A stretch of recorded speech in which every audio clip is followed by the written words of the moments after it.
Oddly, no, I'm not sure I do find that so reassuring, Hugo. Still, while the rank and file might feel unable to stand up to authority, I suspect you may find it more difficult to make those in positions of command give the orders that could turn the might of the state against ordinary everythingers. You make a very good point there, and it's not one that hasn't vexed myself and my team. The good news is, we're pretty sure there's a really simple solution to this potentially sticky issue, and to ensure we build a stronger military. We sack those currently in the leadership roles and replace them with men who we know will be loyal to me and will follow and give any order I give to them. But, Hugo, sacking the most able leaders in the military and replacing them with men you believe will be loyal to you won't make everything stronger. On the contrary, it will make our country weaker. Just look at the example of nothing and how Mr. Hooters has turned his military into a reward for the biggest brown-nosers in nothing. They're meant to have one of the 3 most powerful militaries on the planet, and the WDESBG war was meant to be over in a weekend, facing as little resistance as when he annexed the Sunny Peninsula. But here we are, almost 4 years later, and he's lost more than 1 million troops dead or injured, and he still hasn't even achieved air superiority. Our professional military would have spent a few weeks taking control of the skies and breezed into their capital in less than 48 hours. What you're suggesting would make everything just as weak and ineffective as nothing. Don't you see that? Oh, you think you understand everything so much better.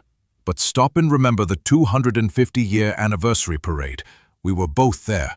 What did you think of it? Well, it was all very impressive, if you like that kind of thing. But what about the soldiers with plaid skin? I mean, come on, plaid and olive camo? We can't be promoting plaid-skinned men to leadership roles. Camo and plaid looks utterly ridiculous, doesn't it? Well, granted, Hugo, plaid skin combined with military camo does look a little grating on the eye, but should we really be making military leadership decisions based on appearances? It's a professional and lethal military we're meant to be managing, not a fashion show. Yes, Troy, yes, of course we should. If you join me as second best guy, do you really want to be photographed with a 4-star general who looks like a clown who got caught in an explosion at a paint factory? No, of course you don't.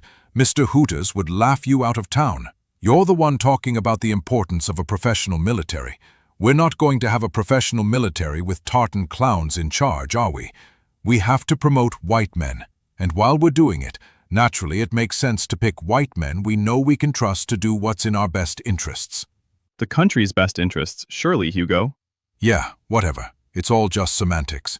And you're right to focus on the best interests of the country. For that, we need the most advanced weaponry the world has ever seen, so all our enemies know it would be suicide to stand up to us.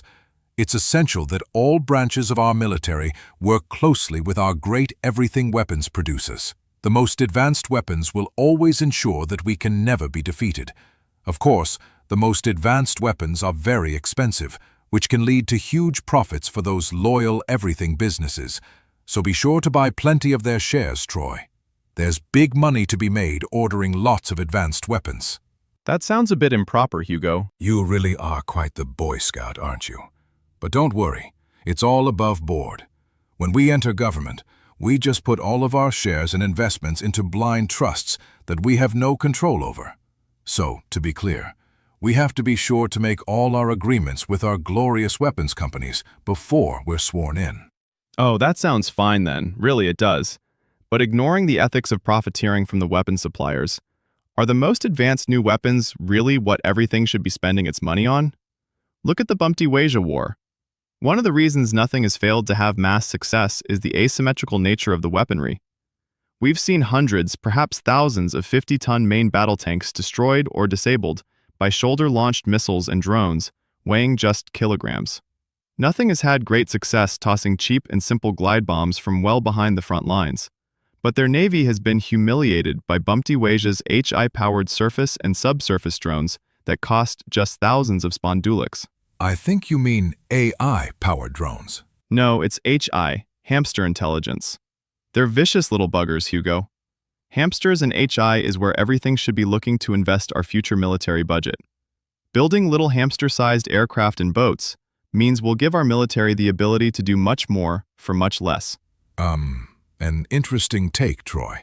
But don't you think it sounds a bit radical to be targeting mere potential with no thought given to huge, long-term profits?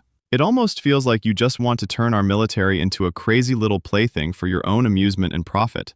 Oh yeah, that reminds me. Have a look at this.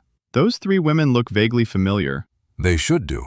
That's Everything's Vice Chief of Naval Operations, the commander of Everything Southern Command, and the commandant of the Coast Guard. Golly, they appear to be very friendly. It's not real, Troy. Though it takes huge talent to prompt that makes crap GPT generate such a sexually explicit image. I had an intern working on that for 3 weeks, but my point is, look at them. They hardly look scary or threatening, do they? Well, I don't think I'd feel comfortable with Commandant Dorothea Hernando doing that to me with a power washer. Hang on. Let me look at that a moment, Troy. Yeah. That's not a power washer. That's a vacuum cleaner. That casts it in a very different light, doesn't it? Well, sure, I guess I'd be up for that if it was a vacuum cleaner, Hugo.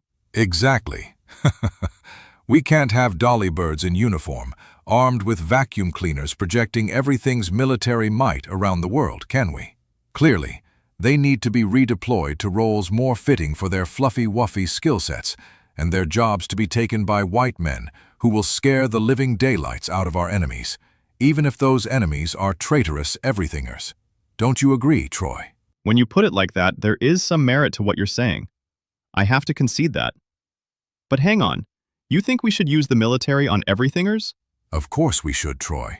You liberals constantly complain about us conservatives fighting costly wars overseas and how that's a dreadful waste of money. So, if we're going to make our military cheaper to run, doesn't it make obvious sense that we need to use them closer to home?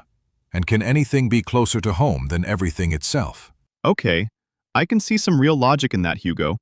And I don't want to be a Debbie Downer about this, but that does rather sound like you want to use our military against our people, just because you can.